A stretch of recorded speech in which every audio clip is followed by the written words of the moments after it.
राधे राधे दोस्तों, आज हम शिव पुराण का पाठ शुरू करते हैं। शुरू करने से पहले मेरी आप सबसे विनती है कि मेरे चैनल को सब्सक्राइब, लाइक और शेयर करना ना भूलें, ताकि हम आपके लिए अच्छी अच्छी कथाएं और पुराणे ला सकें।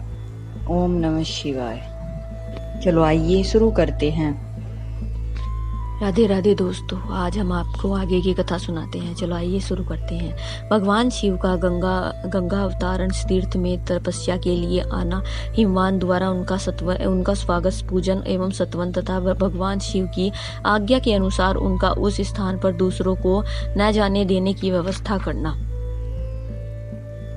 तुम्हारे नाम से तुम्हारे ही पुत्र के रूप में इसकी ख्याति होगी। यह सदा त्रिवेदी तपो से रहित होगा, अत्यंत गुणवान और भूमि देने वाला यह होगा। यह मुझे भी सुख प्रदान करेगा। तुम इसे अपनी रुचि के अनुसार ग्रहण करो। ब्रह्मा जी कहते हैं, नारद ऐसा कहकर भगवान शिव चुप हो गए। उनके हृदय में विरह का प्रभाव बहुत कम हो गया। उनमें विरह क्या था? वे लोकाचार का पालन कर रहे थे। वास्तव में सत्पुरुषों के प्रिय श्री रुद्रदेव निर्विकार परमात्मा ही हैं। शिव की उपयुक्ति आज्ञा को शिरोधार्य करके पुत्र सहित पृथ्वी देवी शीघ्र ही अपने स्थान को चली गई।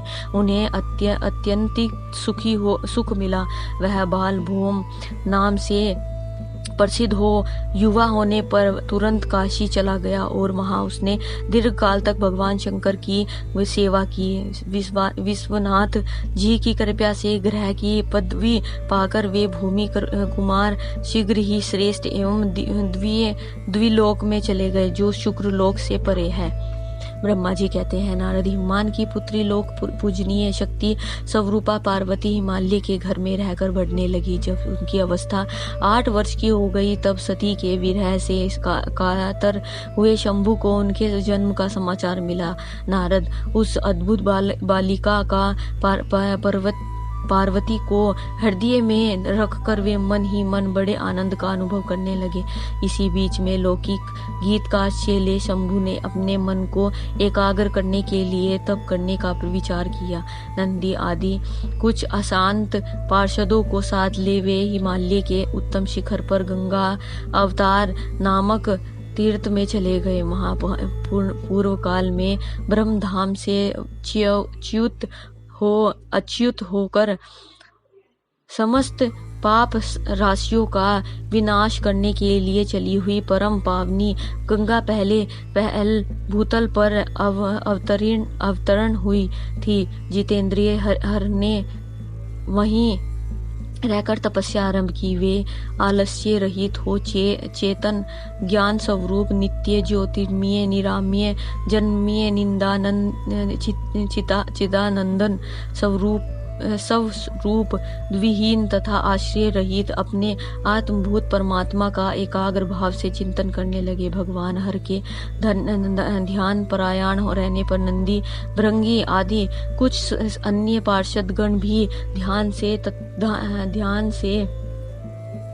ध्यान में तत्पर हो गए। उस समय कुछ ही प्रथम गण परमात्मा शंभु की सेवा करते थे। वे सबके सब मौन रहते और एक शब्द भी नहीं बोलते थे। कुछ द्वारपाल हो गए थे। इसी समय गिरिराज हिमवान उस औषधि बहुत शिखर पर भगवान शंकर का शुभागमन सुनकर उनके प्रति आदर की भावना से वहां आए। आकर सेवा को रहित गिरजा ने भगवान रुद्र को प्रणाम किया, उनकी पूजा की और अत्यंत प्रसन्न हाथ जोड़कर उनका सुंदर सत्वन किया। फिर हिमालय ने कहा, प्रभु, मेरे सौभाग्य का उदय हुआ है जो आप यहाँ पधारे हैं। आपने मुझे सनात कर दिया है। क्यों न हो, महात्माओं ने यह ठीक ही वर्णित किया है कि आप दीन वत्सल हैं। आज मेरा जन्म सफल हो गया है, आज मेरा जीवन सफल हुआ है, आज मेरा सब कुछ सफल हो गया है, क्योंकि आपने यहाँ पदार्पण करने का कष्ट उठाया है। महेश्वर, आप मुझे अपना दास समझकर शांत भाव से मुझे सेवा के लिए आज्ञा दीजिए। मैं बड़ी प्रसन्नता के चित होकर आपकी सेवा करूंगा। भगवान ब्रह्मा जी कहते हैं, नारद, गिरिराज का यह वचन सुनकर महेश्वर ने चिंतित आंखें खुली और खोली और सेवकों सहित भगवान विमान को देखा। सेवकों सहित गिरजा जी को उपस्थित देख ध्यान योग में स्थित हुए जगदीश्वर वृषभध्वज ने मुस्कुराते हुए कहा। महेश्वर बोले, शैलराज में तुम्हारे शिखर पर एकांत में तपस्या करने के लिए आया हूँ। तुम ऐसा प्रबंध करो जिससे कोई भी मेरे निकट ना आ सके। तुम महात्मा हो, तपस्या के धाम हो तथा मुनियों, देवताओं तथा राक्षसों और अन्य महात्माओं को भी सदा आश्रय देने वाले हो। द्विज आदि का तुम्हारे ऊपर सदा ही निवास रहता है। तुम गंगा से अभिषिक्त होकर सदा के लिए पवित्र हो गए हो। दूसरों का उपकार करने तथा संपूर्ण पर्वतों को सामर्थ्यशाली राजा हो। गिरिराज में यहाँ गंगावतारण स्थल में तुम्हारे आश्रित होकर आत्म संयम पूर्वक बड़ी प्रसन्नता के साथ तपस्या करूंगा। शैलराज गिरि श्रेष्ठ, जिस साधन से यहाँ मेरी तपस्या बिना किसी विघ्न बाधा के चालू रह सके उसे इस समय अत्यंत पूर्वक करो। पर्वत मेरी यही बात सबसे बड़ी सेवा है। तुम अपने घर जाओ और मैंने जो कुछ कहा है उसका उत्तम प्रीति से यत्न पूर्वक प्रबंध करो। ब्रह्मा जी कहते हैं, नारद ऐसा कहकर सृष्टि करता जगदीश्वर भगवान शंभु चुप हो गए। उस समय गिरिराज ने शंभु से प्रेम पूर्वक यह बात कही। जगन्नाथ परमेश्वर, आज मैंने अपने प्रदेश में स्थित हुए आपका स्वागत पूर्वक भोजन किया है। यही मेरे लिए महान सौभाग्य की बात है। अब आपसे और क्या प्रार्थना करूं महेश्वर। कितनी ही देवता बड़े बड़े यत्न का आश्रय ले वहाँ महान तप करके भी आपको नहीं पाते हैं। वे ही आप यहाँ स्वयं उपस्थित हो गए हो।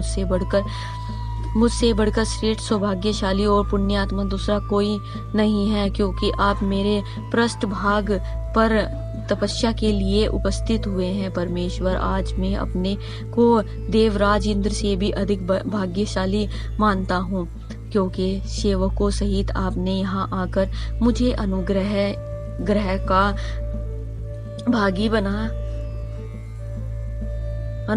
भागी बना दिया है। देवेश्वर, आप स्वतंत्र हैं। यहाँ बिना किसी विघ्न बाधा के उत्तम तपस्या कीजिए। प्रभु, मैं आपका दास हूँ, अतः सदा आपकी आज्ञा के अनुसार सेवा करूँगा। आज की कथा हम ये समाप्त करते हैं। आगे की कथा हम आपको कल सुनाएंगे। ओम नमः शिवाय। अगर आपको मेरी वीडियो अच्छी लगी तो बेल आइकन दबाना ना भूलें, ताकि आपको मेरे आने वाली वीडियोस का नोटिफिकेशन मिलता रहे। धन्यवाद। ओम नमः शिवाय।